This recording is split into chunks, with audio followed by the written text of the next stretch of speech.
Hello everyone, welcome to my channel.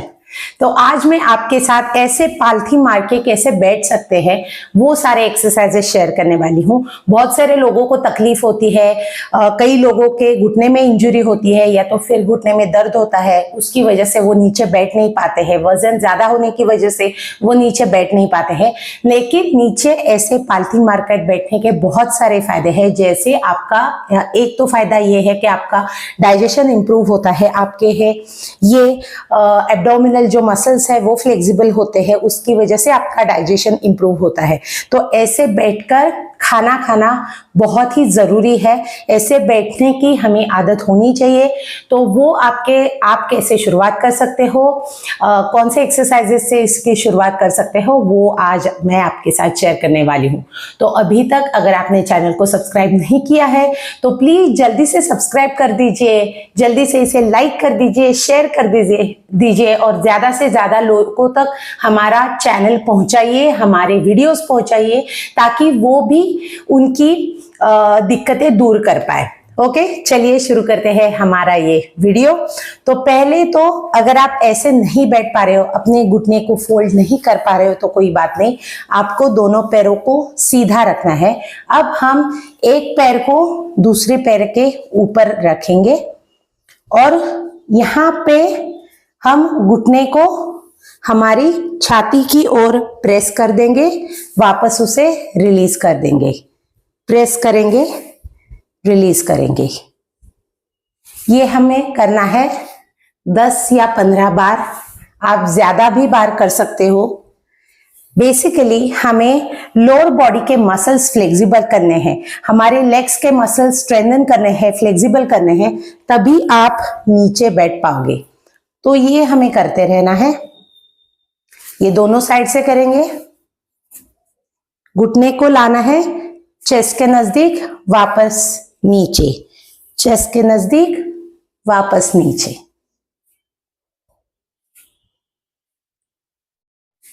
ये होने के बाद अब दूसरा जो एक्सरसाइज है वो बहुत ही सिंपल है। जैसे हम बेबी को पकड़ते हैं वैसे हम हाथों को नीचे रखेंगे और बेबी को जैसे हम हिलाते हैं वैसे हम इसे हिलाएंगे। जितना भी आप हिला पा रहे हो, ज्यादा अगर बाहर की तरफ नहीं लेके जा रहे हो तो कोई बात नहीं है। धीरे धीरे आपकी फ्लेक्सिबिलिटी बढ़ेगी। जैसे फ्लेक्सिबिलिटी बढ़ेगी वैसे ही मूवमेंट आपकी इंप्रूव हो जाएगी। तो ये हमें करना है। दूसरा पैर लेके दोनों हाथों को पैर के नीचे और फिर ऐसे हम घुमाएंगे। तो दूसरे पैर को हमें सीधा ही रखना है जमीन के ऊपर और ऐसे हिलाना है। ओके, तो ये हो गया दूसरा एक्सरसाइज। अब हम तीसरा एक्सरसाइज करेंगे। दोनों घुटनों को ऊपर करके थोड़ा दोनों पैरों में डिस्टेंस लेंगे। अब एक एक करके हमें घुटना नीचे रखना है, ऊपर, नीचे टैप करके ऊपर लाना है। जितना भी आप कर पा रहे हो, इससे क्या होगा कि आपके जो इनर थाइस के मसल्स है वो भी स्ट्रेंथन हो जाएंगे और ये आपकी थाइस के फैट कम करने के लिए भी ये एक्सरसाइजेस है। तो ऐसा ना समझे कि ये सिर्फ नीचे बैठने के लिए ही है। ये आपके लोअर बॉडी के मसल स्ट्रेंथन कर देंगे, फ्लेक्सिबल कर देंगे, जिससे आपका फैट लॉस भी होगा। तो अगर आपको थाइस के फैट्स कम करने हैं तो ये बहुत ही अच्छा एक्सरसाइज है। एक एक करके नीचे लाना है। जैसे ही आप टैप करेंगे, अगर आप टैप नहीं भी कर पा रहे हो तो कोई बात नहीं, जितना भी आप लेकर जा सकते हो उतना हमें लेकर जाना है और ऊपर आना है। ये हो गया तीसरा एक्सरसाइज। अब बहुत सारे लोगों की दिक्कत ये होती है कि हम घुटना फोल्ड ही नहीं कर पाते, तो दोनों घुटने हम एक साथ फोल्ड नहीं कर पाते हैं, जिसकी वजह से हम पालथी मारकर नहीं बैठ सकते हैं। तो इसके ऊपर एक सॉल्यूशन है कि आप एक एक करके घुटना फोल्ड कीजिए, वापस वो पैर को सीधा करिए। घुटना फोल्ड करना है, वापस उसको सीधा करना है, फोल्ड करके सीधा, फोल्ड करके सीधा।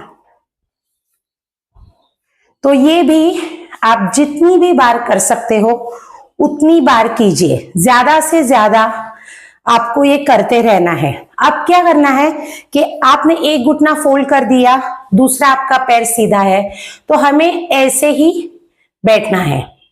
तो आप नंबर्स काउंट कर सकते हो कि आप कितने नंबर्स तक ऐसे बैठ पा रहे हो।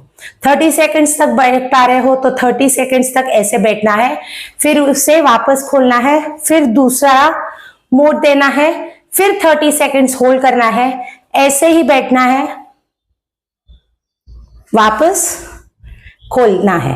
तो ऐसे अगर आप प्रैक्टिस करोगे तो धीरे धीरे आप दोनों पैरों को एक साथ ला सकते हो। अब पद्मासन डालने की जरूरत नहीं है, सिर्फ हमें पालथी मार के ही नीचे बैठना है। तो इसके लिए हम दोनों पैरों को, पाम्स को एक साथ जोड़ेंगे। अब इसे बोलते हैं बद्ध कोणासन, लेकिन बद्ध कोणासन आपके लिए तो मुश्किल है क्योंकि आप पैरों को अपने लोअर बेली की तरफ नहीं लेके जा सकते और दोनों घुटने को एक साथ नहीं मोड़ सकते हो। तो आप कैसे कर सकते हो कि हम पाम्स को एक साथ रखेंगे, थोड़ा थोड़ा हम ऐसे प्रेस करेंगे, वापस इसे ढीला छोड़ देंगे, नजदीक लाएंगे, वापस इसे ढीला छोड़ देंगे। तो इसके ये मूवमेंट से क्या होगा कि आपके इनर थाइस को भी एक्सरसाइज मिल जाएगा, यहाँ के मसल्स को भी। तो यहाँ अगर आपकी ज्यादा चर्बी है तो वो भी घटने में काफी आसानी होगी। आपके हिप फ्लेक्सर्स ओपन हो जाएंगे, इससे आपके एब्डोमिनल मसल्स, अगेन मैं वही कह रही हूँ कि फ्लेक्सिबल हो जाएंगे। तो डाइजेशन जैसे इंप्रूव होगी। तो अगर आपको कॉन्स्टिपेशन का भी प्रॉब्लम है तो वो कॉन्स्टिपेशन का भी प्रॉब्लम दूर हो सकता है। वापस इसे ढीला रखना है, वापस लगाना है, लाना है नजदीक, वापस इसे ढीला छोड़ देना है।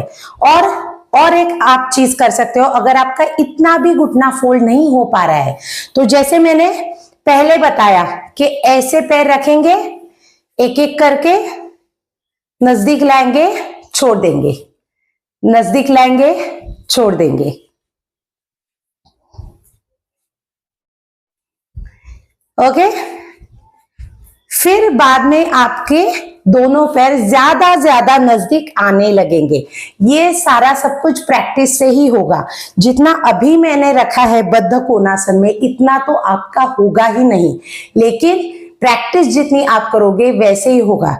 जैसे आप प्रैक्टिस करते जाओगे, ये सारे आपके पैरों को मूवमेंट की जैसे आदत पड़ जाएगी, वैसे ही आप पालथी मारने के लिए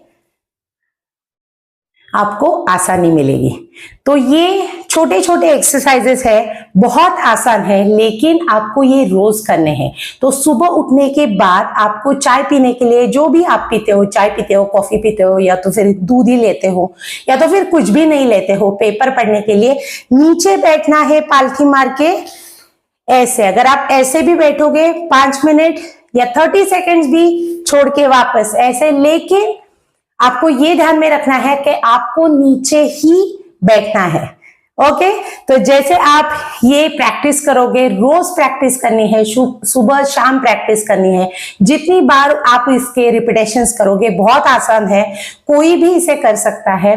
बूढ़े, स्पेशली बूढ़ों के लिए मैं बोल रही हूँ कि 60 के ऊपर, 70 के ऊपर लोगों की काफी तकलीफ रहती है कि घुटने में इतना दर्द है कि हम नीचे नहीं बैठ पाते हैं, लेकिन वो हमें अवॉइड नहीं करना है। जितना भी आप अवॉइड करोगे उतने ही आपके मसल स्टिफ हो जाएंगे। जितना आप चेयर पे ही बैठोगे उतने आपके मसल स्टिफ हो जाएंगे और उतने ही दिन ब दिन आपको नीचे बैठने में मुश्किल होगी। तो आपको इग्नोर नहीं करना है, आपको गिव अप नहीं करना है, आपको प्रैक्टिस करते रहते हुए रहना है। तो प्रैक्टिस जैसे आप करेंगे वैसे ही आपको रिजल्ट्स मिलेगा। ये था आज का हमारा व्लॉग। अगर आपको ये वीडियो अच्छा लगा है, अगर आपको ये लगता है कि ये बहुत बेनिफिशियल है, ये एक्सरसाइजेस बेनिफिशियल है, मुझे कमेंट बॉक्स में जरूर बताइए कि ये एक्सरसाइजेस करके आपको क्या फायदा हुआ। मिलते हैं अगली वीडियो में, तब तक के लिए बाय बाय।